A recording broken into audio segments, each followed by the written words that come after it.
Hi, my name is Ben and I'm a physical therapist here at Total Physical Therapy in Amarillo. And today we are going to recap week number 4, looking at my journey getting back to running after a hip injury. Today I have the pleasure of being able to hike out here at Paladuro Canyon, and I hope y'all enjoy the awesome views as we go through this hike. As I recap last week in my journey coming back from a hip injury, and this week was actually a really good week. I feel like my hip really took a turn for the better this past week. As you know, you've been following my journey. I've been doing a lot of different things to help my hip be able to function better, get me back into what I love doing. Monday, rest day, as you guys know by now. I have my rest days typically on a Monday to be able to allow myself just to recover and give my body a break. On Tuesday, I got back out to the trails at Buffalo Hill again, and it was a pretty good walk, pretty solid amount of time there. On Wednesday, I got to walk through my old stomping grounds through Canyon, just through the streets of Canyon, and I took the time there at the end of it. I don't know if you can see it on the Strava, that I went up and down a bunch of hills towards the end just to give my hip a little bit of something to think about from a elevation standpoint. On Thursday, I accidentally slept through my alarm. It's one of the great things about having a newborn child is that we also have a sound machine in our room, and so I guess I needed to sleep that day because the sound machine overtook my ability to hear my alarm, so I slept through that. But I did wake up in time to be able to get to the clinic to be able to work out with my coworker. And so I ended up walking 30 minutes that day later in the afternoon. On Friday, a little bit of a bummer in the sense that, again, as you can tell by the Strava, I was able to get out here at Paladuro Canyon, but it was, I think, 97 degrees outside.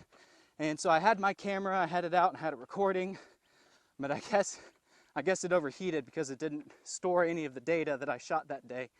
I had some pretty cool views for y'all. I went down, as you can tell, the Comanche Trail, and then a little bit of Kiowa, then a little bit off the beaten path, just looking at some pretty views for y'all.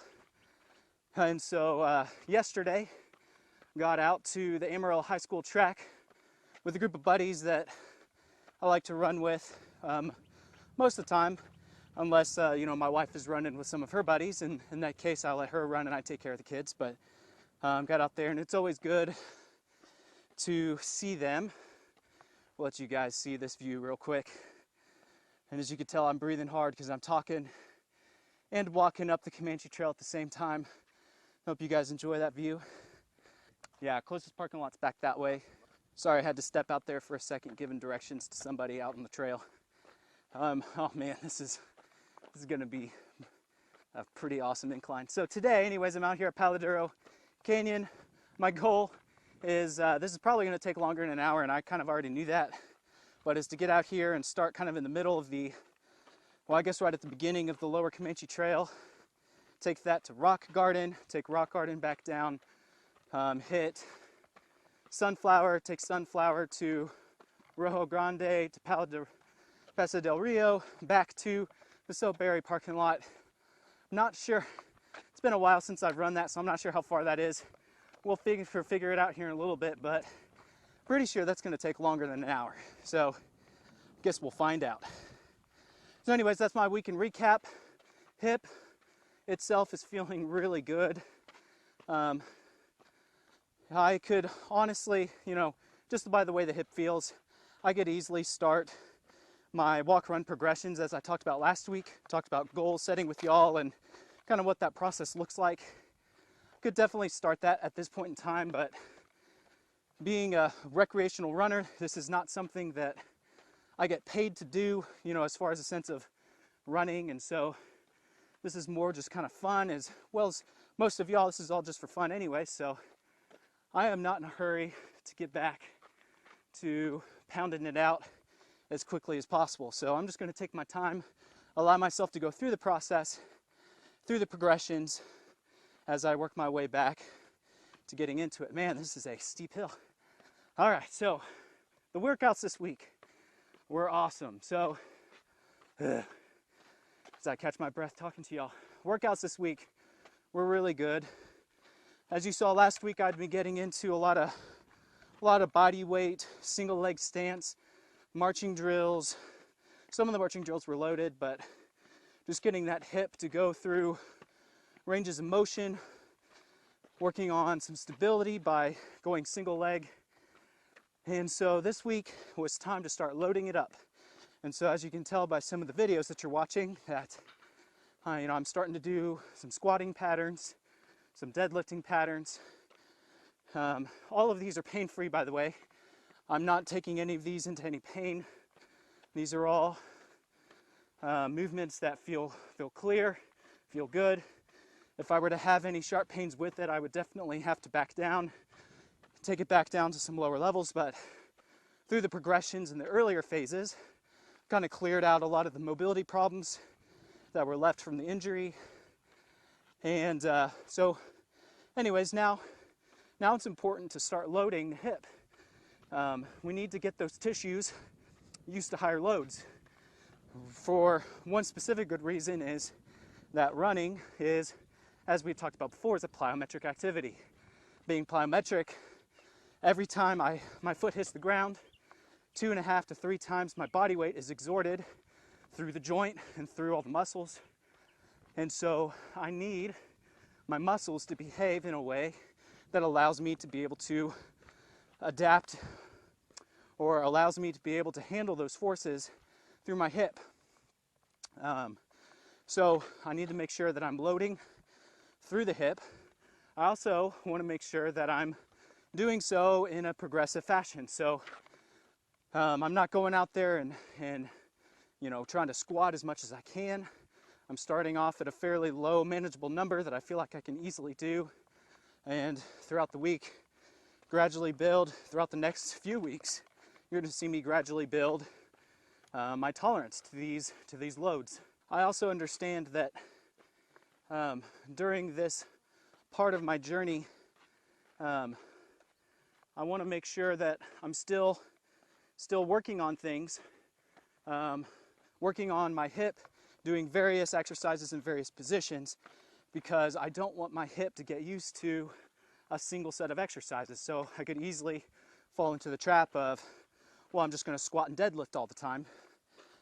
Yes, I mean, those are excellent exercises, but those exercises are driving power through what we call the sagittal plane, or going forwards and backwards, and which is a good majority of running.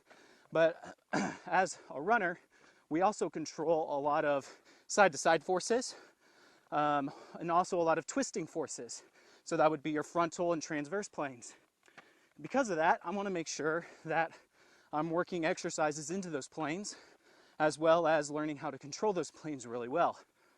And so, as you can see by this split squat that I'm performing here, my goal is to accomplish that. I'm working on developing power in my sagittal plane, but because my legs are split, I'm now having to control for some frontal plane forces. Not a whole lot of transverse plane forces, some, but mainly frontal plane forces. And so, my goal is to mix up these patterns a little bit as I go through this rehab process. But I'm at the point where I can start loading it to allow my body to adapt to higher forces. Today, we're going to talk about all the little nitty-gritty things that need to be in place to allow you the best success. Especially this applies for injured athletes, but even if you're not injured and you're getting back to, or you're walking for the very first time, our bodies adapt to things that we do, but we need to allow enough time for our body to adapt. So for example, if you're new to walking or running and you've never done it before, one of the reasons why we progress up through a walking program is to allow our bones and our tendons and our ligaments to be able to adapt.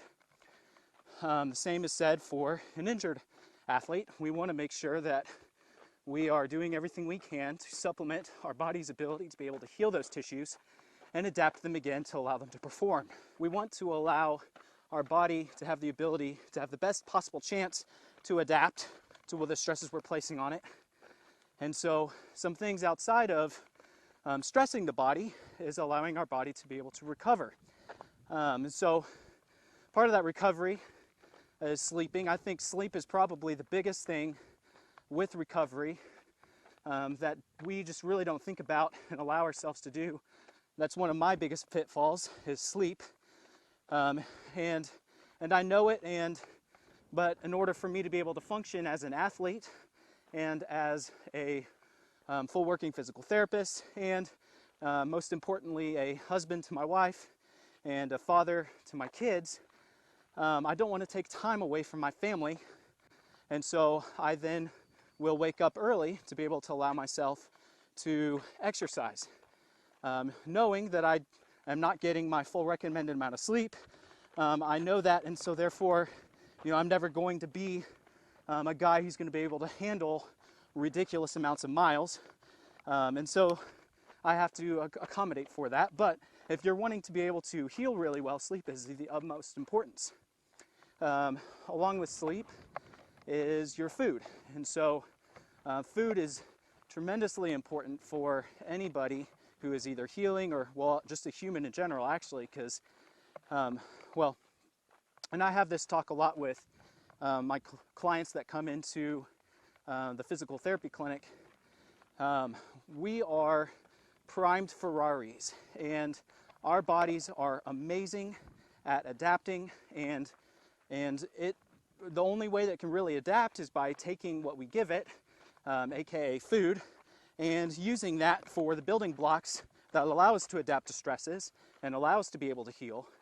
And if we're not giving it the food that it needs, aka processed food, junk food, we're giving our body all of this stuff, our body's not going to be able to optimally work or heal the way that it should.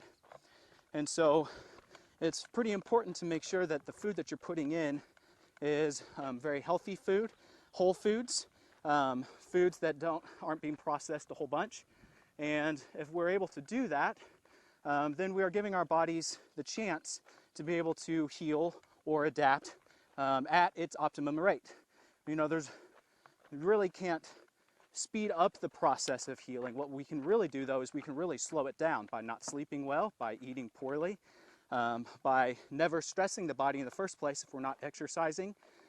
Those are all ways to slow down processes and make things a lot slower for ourselves. But if we are doing all of these things and putting them into practice, we are giving our bodies the fuel that it needs, the rest that it needs, the stimulus that it needs to be able to adapt, recover, and perform. I hope you guys enjoyed listening to this episode. And for all of you guys that are following along this process, feel free to comment down below, subscribe to our channel, and give us likes so that way you may follow our process, follow this process as I recover. And you guys have a great day.